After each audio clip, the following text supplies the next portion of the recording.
Sleep. I got him here without a cup of coffee. I need coffee. Ooh, he's gonna sing for us. It's gonna be a heater today. Holy moly. Good thing I'm in the shade right now. Good thing. Wow. I wonder what the temperature is now. I remember yesterday it was like 89. Let's see. Yeah, we slept a little bit later, so it's probably warm. This will be a short walk, right? Yeah, probably have to be. We'll see.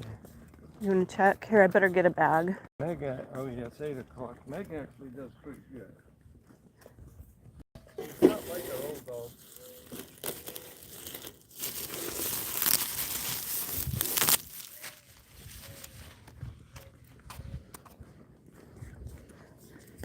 All right. She's in the weeds. She's going into the weeds. She's taking you for a field Yeah, trip. she's pulling me.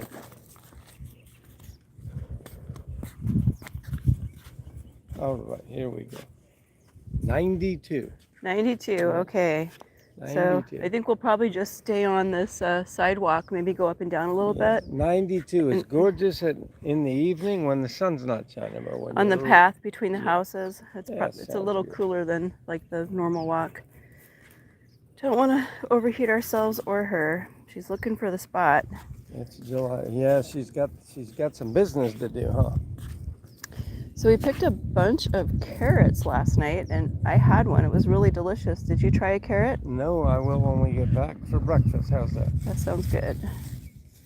Look at Sounds that yummy. pretty tree. They look pretty healthy, pretty good. Yeah, you know, it's remarkable because when I lived in Alaska as a small child, I knew a family that had a really nice garden in Juneau, and they actually would store their carrots in sand, which for long-term storage. And our carrots, even though it's hot, the greens were starting to look a little rough, but the carrots actually look really good. Yeah, they did. I think the only thing that I should have done differently is I should have spread the seeds a little further apart. I think I overcrowded them. Oh, And the other thing I noticed is the pots on the hot side of the garden, the carrots are actually bigger than on the cooler side of the garden. So I think carrots actually do like heat. wow, interesting. Yeah. Yeah, I never succeeded actually in really growing any carrots where we lived in Alaska. I'm gonna have to ask my cousin Danny in Palmer if he grows carrots. He's got a beautiful garden. Gotta be a magic method. So they definitely like some heat. I know he's got tomatoes, beautiful tomatoes, but I'll have to ask him if he grows carrots. I had no success in Alaska, and actually my onions didn't do well in Alaska either. Onions and garlic seem to do fabulous here. Yeah. I think those are the onions and garlic. They actually they don't like too much water, and I think So here, this is perfect. this is perfect for onions and garlic. Yeah, which is great because I actually probably use a head of garlic and an onion every day, right? Right. Anything that doesn't need a lot of water here is great. Just like our pomegranates and almonds and pistachio trees. And the kumquat. The kumquat And the actually is kumquat, quite happy. actually. It didn't take any special technique to get that to grow. And the apricot tree too, actually. Yeah. Believe it or not, you wouldn't think so, but If it wouldn't have gotten borers, that apricot tree is amazing. But hopefully we're going to grow a new tree from our seeds because that would be good. I've got both the seeds that I picked from our apricots and then the seeds from Julie's apricots in Utah. Yeah. And at least 4 seeds show sign of a root trying to come out of it. So I think there's a good possibility. We're cold stratifying those seeds right now. I'm going to have to do a little more reading because I don't want to like ruin it when I take them out of the refrigerator, right? There's so much involved with growing. That would be nice to get an apricot tree off the... I've had a lot of experience with growing garden plants and like flowers, but starting from seed with a tree is like a whole other deal. Oh man, what is it? Is that where the quail lay down? I think that's where she peed yesterday. Yeah, she's talking to somebody, I guess. Yeah, she's leaving a message. There you go. Forget me not. Come on. Well, it's not quite a forget-me-not, but she left a message. We don't leave forget-me-nots in places, right? We pick ours up. But she does. Yeah, we definitely don't leave forget-me-nots. Anyway. And we started our turtle project yesterday. Oh, I can't wait. And to see they're looking really good right now. The plastic wrap actually stayed on them. And then last night I saw doves walking across the top. They're so light it doesn't really matter. And it's going to be on the bottom, the surface that's facing up. But I'm pretty excited about that project. Can't wait to paint some turtles. We need to leave them in the molds for another day. And then we can flip them out and let them cure. Now the directions said a couple of weeks, but I didn't have any problem with letting them go 5 days. And then paint them? And then painting them, yeah. You have to, so when you paint the concrete acid stain, you have to neutralize it afterwards. And you just use a mixture of baking soda and water. But you definitely got to wear protective stuff like goggles or glasses. Well, you don't really You know, make sure you're wearing some pants, which will be a special place in Hades, as hot as it is here. That'll be an early morning activity. Right. And gloves. I wear plastic gloves when I'm painting with concrete acid stain. That pretty much covers it. Just in case. I mean, I'm not really clumsy or anything, but you just wouldn't want to actually dump that stuff on you. But if you did, you would immediately, it's good to have some of your neutralizer solution, the baking soda and water right next to you, because you could always just squirt yourself off with that stuff too. Right? Yep. Yep. I'd say just be real careful and don't spill. Basic chemistry. Right. We're not going to test it just to see if it works, but that's what I would do. No. You just be very, very careful. And be very, very careful. I had no problems. I did this last year and I didn't have any problems at all. Right. And I'm just so excited because the colors are true. The turtles are still the same color they were as when I painted them last year. Yeah, so it's been a year under this sun. It's been exactly a year. I saw stuff come up in my feed from photos I took of you last year helping me. Yep. And they haven't changed. They haven't changed. Just as good. Yeah. Right. Well, okay, the only exception is there's one that the UPS person stepped on. And yeah. I know it wasn't intentional. I think it was just the fastest path to the front door from the road. But Yeah, he didn't want now there's so many cactus growing out there that probably won't happen again. No. We have a cactus garden. We have plenty of cactus in the front yard now. Nobody wants to run into those. No way. Even those big paddle cactus, those little spots on those are actually a million thorns. So Yep. trust me, touch one and find out. Them little baby ones are the worst. Because you can't see them, right? Even Yeah, well, they got tiny, tiny little pokers. They get in your hand and then you can't get them out. They stay there for 2 weeks. Is it worse than the rose hip thorns, you think? Remember you used to pick the rose hips? The rose hip thorns, you can at least see, right? You can see those. You pull them out. Yeah, when he used to pick rose hips for me in Alaska, he was like so fast, but he would always get those thorns in his hands. Yeah. And so I would come home from work and I would make up some salt water for him to soak his hands in.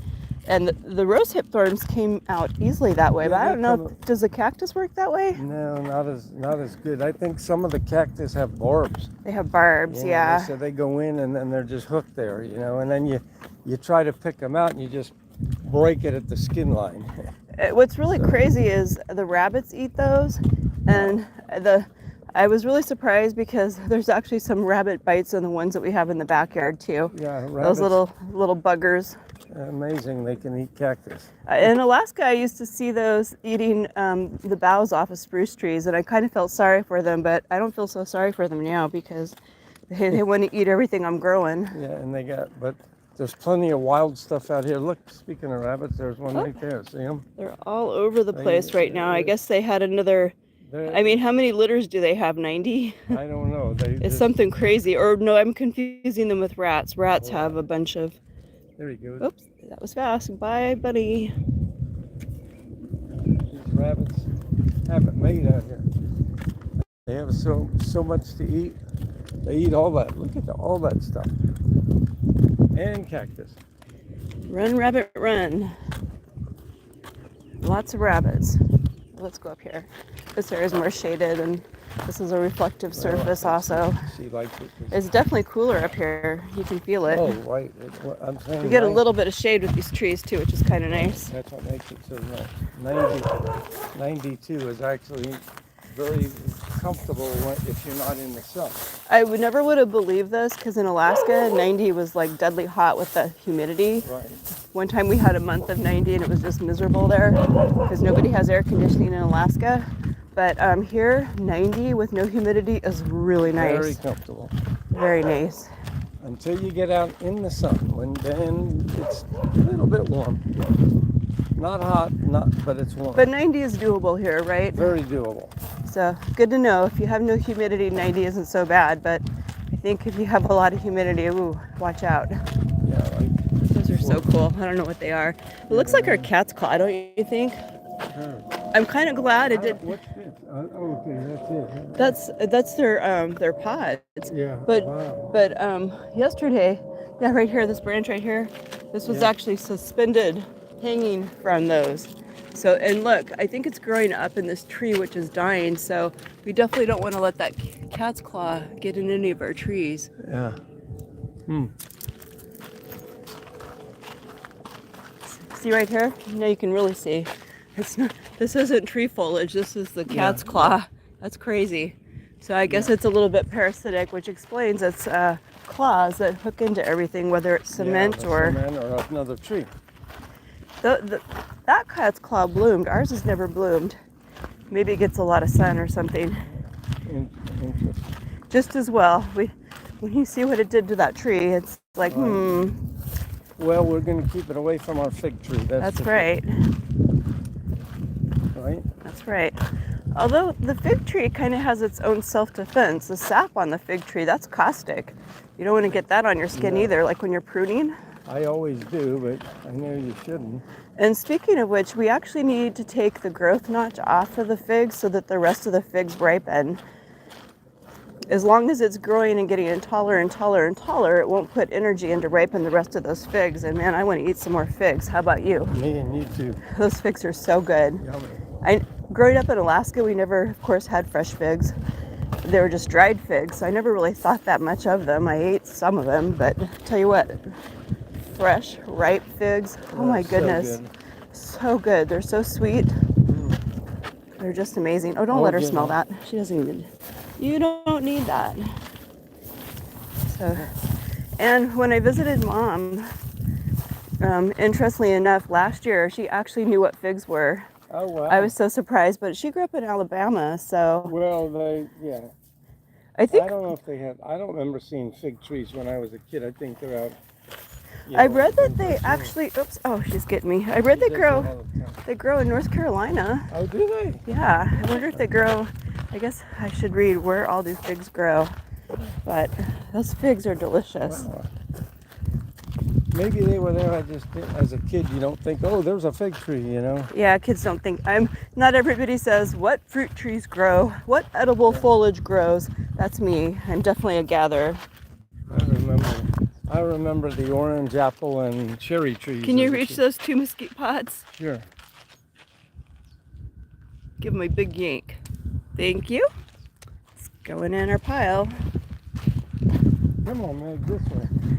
Mrs. Painter couldn't have reached those, but Mr. Painter had no problem. We got 'em. That's more yummy for mesquite flour, right? That's right. Makes great cookies. Yeah. It's a superfood if you put it in your smoothies, and you can even supplement it in your bread flour. Not too much, though. You don't want too much. It doesn't have anything that makes your bread rise. Oh, Meg, why do you always want to go that way? Let's go this way. Well, y'all, thanks for joining us today. Yeah. I hope you have a blessed day. Thanks for watching. And I hope your fourth coming up goes off with a bang. That's right. That's coming up. Yeah. Have a blessed day. Bye.